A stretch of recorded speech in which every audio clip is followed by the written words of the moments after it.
మీ అందరికన్నా హృదయపూర్వక వందనములు, ధన్యవాదాలు. చెమ్మగలిగిన దేవుని పిల్లరా, మీ హృదయాలు వెలిగించే మాటతో ఎక్కువ మీ ఎత్తుకు వచ్చున్నాను కనుక మీరు నేను కలిసి ప్రభు మాటలు ధ్యానం చేసుకుందాం. ప్రభు మాటలు ధ్యానం చేసుకోబోయే ముందు రాత్రి కాలం నుంచి మిమ్మల్ని, మీ కుటుంబాన్ని, మమ్మల్ని, సంఘాన్ని జ్ఞాపకం చేసుకొని ఆవుషిని మంచి నిద్ర దయచేసి పొద్దున్నే దేవుణ్ణి ఆరాధిస్తూ దేవుని మాటలు వినగలిగే భాగ్యం మనందరికి ఇచ్చినందుకు మన ప్రభు, మన రక్షకుడు యేసుక్రీస్తు వారి నామములో తండ్రి అనే దేవుడికి శిరస్సు వంచి వందనాలు తెలియజేసుకుంటూ దేవుని పిల్లరా చిన్న ఆరాధన చేసుకొని తిరిగి మన వాక్యాన్ని ధ్యానం చేసుకుందాం. ఆరాధనా సుతే ఆరాధనా, ఆరాధనా దైవారాధనా. మన ఆత్మలకు ఆహారంగా నియమించిన మాటలు ఒకసారి మనం ధ్యానం చేయగలిగితే దేవుని పిల్లరా, ఎఫెసీయులకు రాసిన పత్రిక 5వ అధ్యాయము 21వ వచనంలో ఒక మాట రాయబడింది.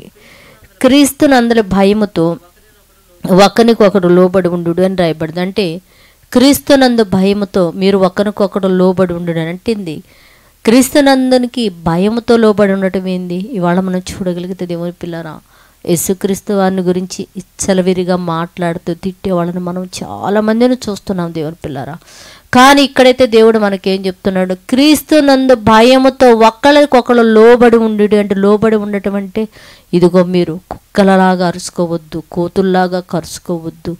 మీరందరూ కూడా దేవుని పిల్లలు గనుక దేవుడు దేవుడు యేసుక్రీస్తు వారు దేవుని యందు భయభక్తులు కలిగి లోకములో ఉన్న వారందరినీ ఎలాగైతే ప్రేమించాడో మీరు కూడా చిన్న చిన్న లోపాలున్న ఒకళ్ళ ఎడల ఒకళ్ళకి లోబడి భయముతో బ్రతకండి అని చెప్తున్నాడు దేవుని పిల్ల.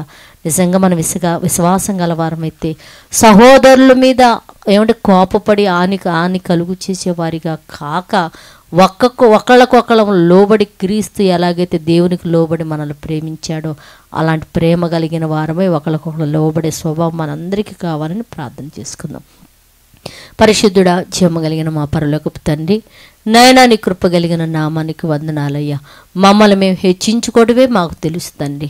కానీ ఒకళ్ళకొక్కడు క్రీస్తునందు భయము కలిగి ఒకళ్ళకొక్కడు లోబడి నిన్ను మహింపరిచే భాగ్యం ప్రతి బిడ్డకి మీరు అనుగ్రహించమని అడుగుతూ తండ్రి, ఏ కుటుంబంలో అయితే నా తండ్రి ఇదిగో తల్లిదండ్రులకు పిల్లలు లోబడక ఎదురు తిరిగి నా తండ్రి వారిని కొడుతూ వారి దగ్గర ఉన్న సొమ్మును దోసుకొని ఎంతమంది అయితే తల్లిదండ్రులు బిడ్డలు బాధ పెడుతున్నారు, ఆ బిడ్డల కృపతో జ్ఞాపకం చేసుకొని నైనా ఒకళ్ళకొక్కళ్ళు లోబడి నా తండ్రి ఆ కుటుంబాల్లో నెమ్మదిగా ఇదిగో క్రీస్తునందు భయంతో బ్రతకగలిగే భాగ్యం అని గురించి సహాయం చేయమని మా రక్షకుడు నీ కుమారుడు యేసుక్రీస్తు వారి నామములో ప్రార్థన అడుగుతున్నాం తండ్రి, ఆమేన్. మీ అందరికీ నా హృదయపూర్వక వందనములు, ధన్యవాదాలు.